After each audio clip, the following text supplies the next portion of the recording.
we have relational maintenance. So it is a process keeping the relationship stable. This is very common because whenever we have, for example, we have uh,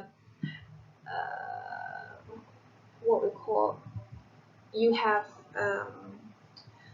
for instance, you have a bike or a motorcycle or car, or even you have your parents' car, or you have your parents' house.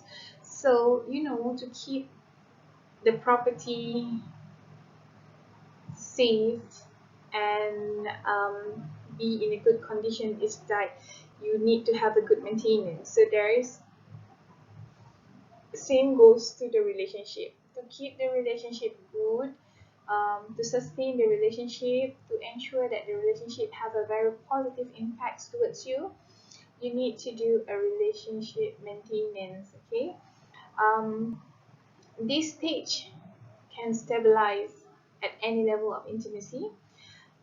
It have internal movement, which is your feelings. Actually, this is where you become tolerance, you become a very good listener, you become a good negotiator, because conflicts always happens in any relationship. So if you have if you're not being tolerant towards it, so definitely you're going to ruin the relationship. Okay, so dialectic exists in interpersonal relationship, which refers to the tensions and exists conflicting or forces elements and ideas. So yeah, every single thing at the early stage of it, it tastes sweet, but when it comes to in the middle or in an extended of period of time, you'll found that it's not as sweet as what you taste before. So this is where you need to try you need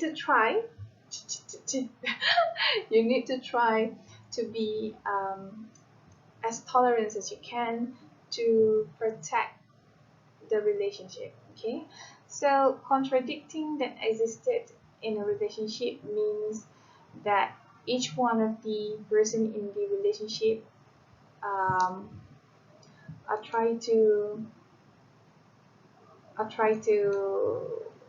maintain the relationship. Actually, for example, you are having a conflict with one of your best friend.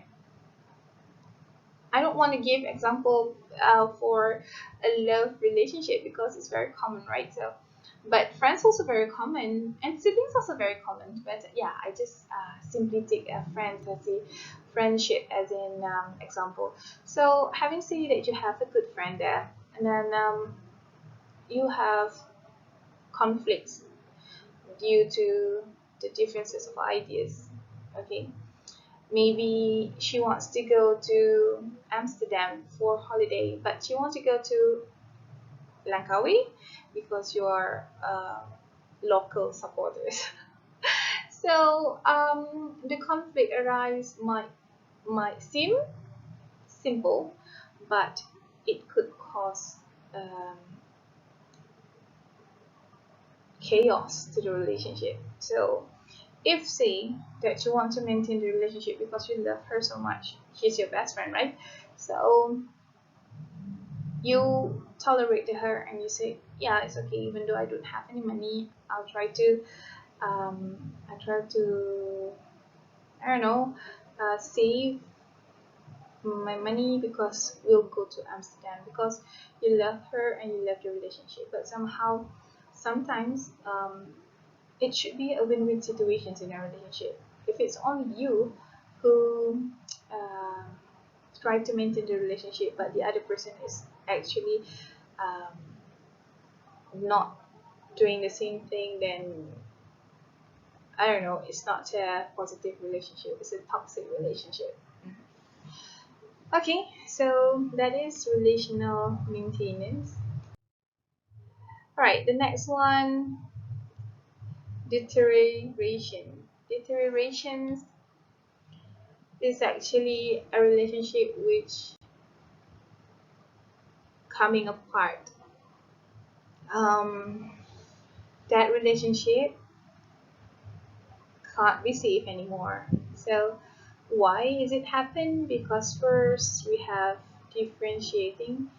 It is where two partners are start emphasizing on the differences instead of the similarities. Before this, we initiate the relationship because we share the common thing. But now, because we want to get away with him or her, we try to find the differences rather than focusing on the similarities.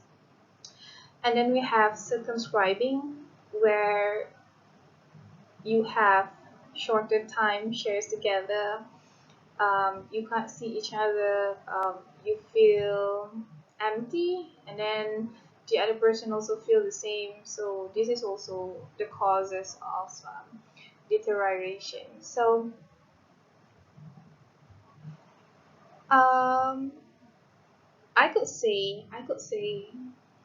a long distance relationship will cause circumscribing, but I'm not going to generalize because there are people who survive long distance relationship. For example, my parents.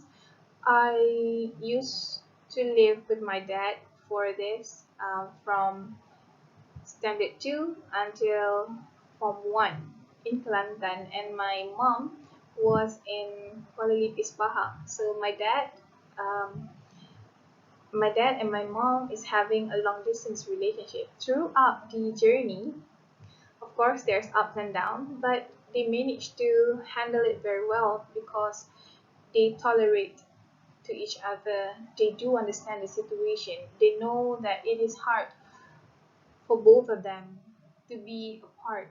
So instead of focusing on the things that can bring you down, why not focusing on the love that you have for each other and the sacrifice made for each other?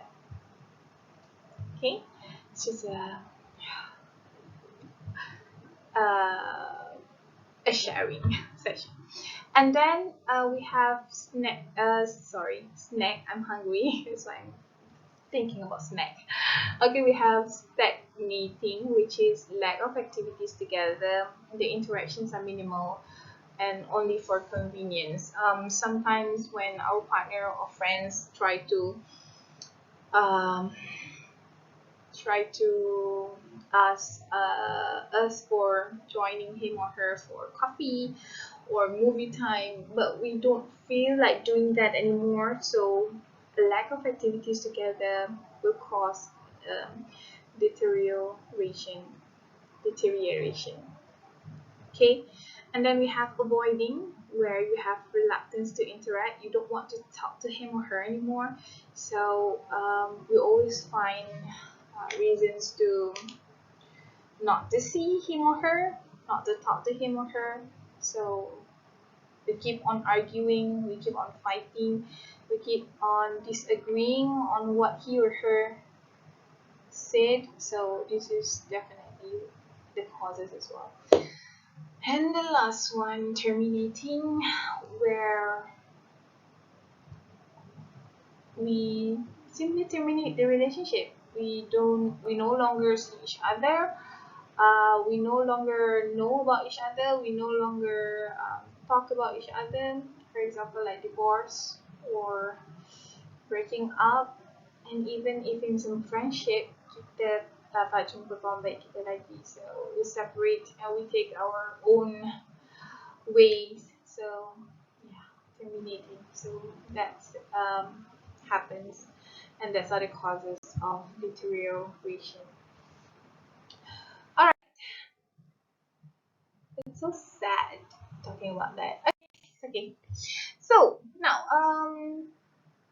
after you have understand about the stages, you should now know how to sustain the relationship. Okay, but sometimes there are certain relationships that must be terminated due to the impact towards ourselves. If the relationship is a negative relationship, a toxic relationship, definitely you have to leave that kind of relationship behind. You should not bring forward because it will only ruin yourself. Okay. So